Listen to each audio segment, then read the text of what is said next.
Hey y'all, Vern Clausen, Canyon City, Colorado, Royal Gorge Reloader. Decided to go with it. Here again, doing another video for you. A little distracted, got some deer outside the window here. Anyway, we're going to do some 20 gauge slugs, but we're going to do them a little unconventional because we can't find the damn things for more than 25, 30 bucks for 100 of them, and if I'm going to spend that much money, I can go buy them already loaded, and so I'll buy my hunting rounds already made, and I'll build some playing rounds. Anyway, I got an idea, and from another YouTuber using 45 cases. So I picked up a bunch of these aluminum cases off the range because you really shouldn't reload them. You could if you were in a pinch, but unless you're really that bound up for them, I wouldn't. Then what you do is you take the old projectiles that you have knocked out of other projects and they're subpar and put them in nose first in that case. Leaves a little bit of a gap on the end there.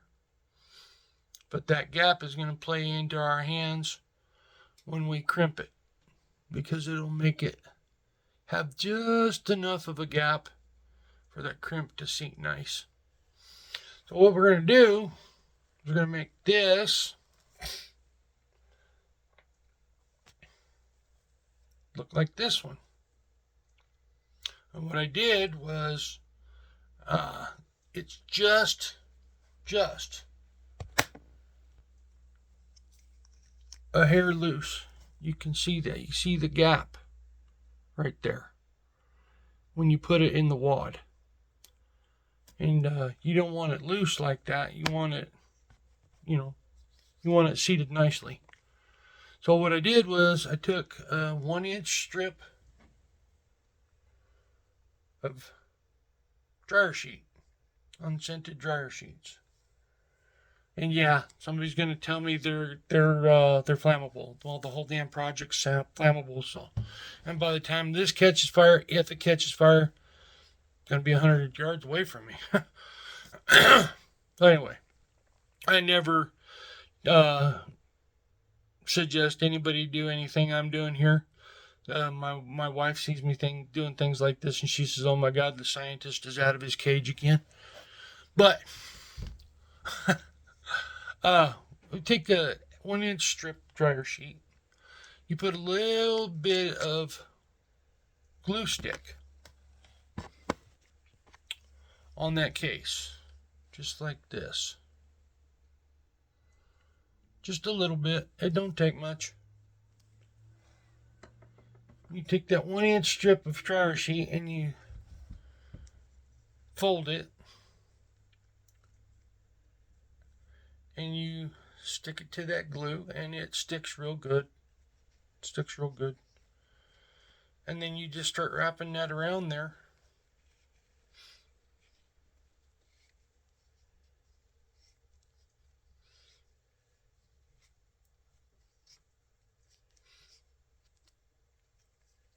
Till you get a little tail like that.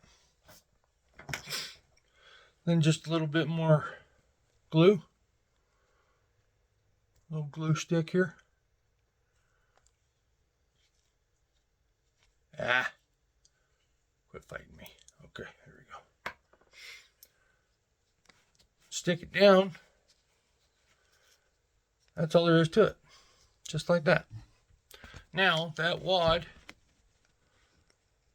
is going to be nice and tight around there.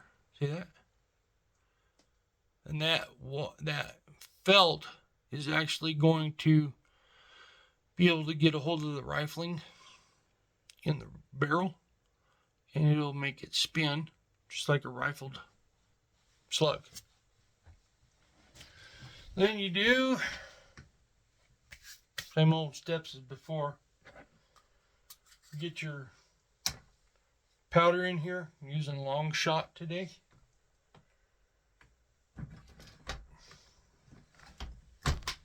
Punch that primer. Winchester 209 primers. And I had to put my 20 gauge adapter into my Lee Loadall. And they actually make a kit for the 410, but you have to cut this tube off, and then you have to press a little brass thing into it so that you can thread that other brass tube on there so that you can do your 410s. And then you can remove that one, and they send you an extra one, an extra plastic rod like this that's got a threaded end on it, and you can thread that in, and then you can use your 12 gauge one to do 410.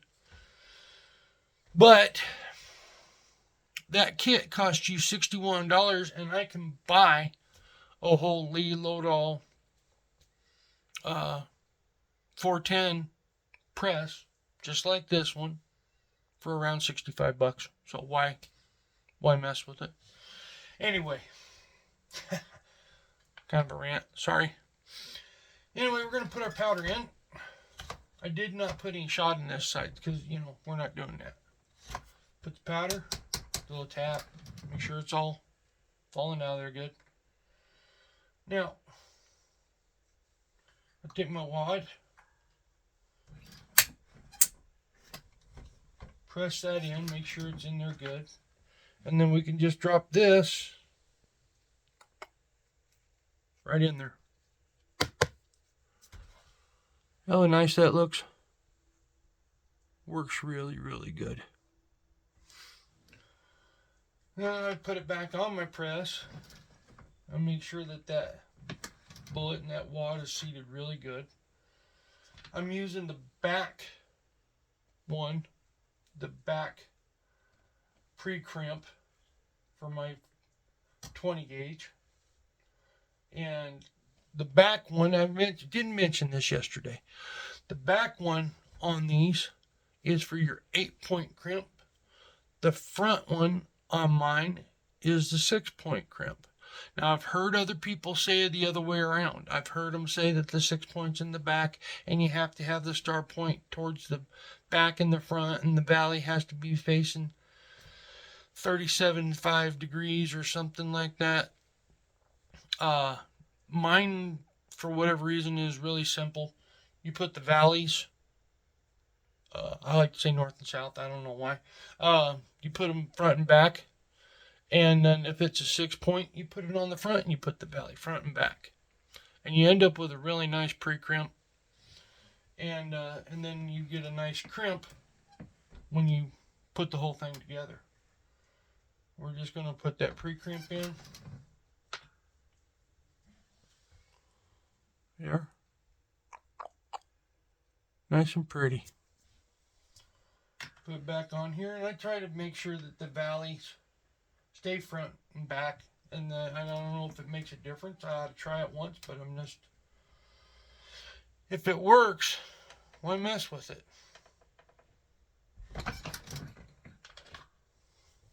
There you go.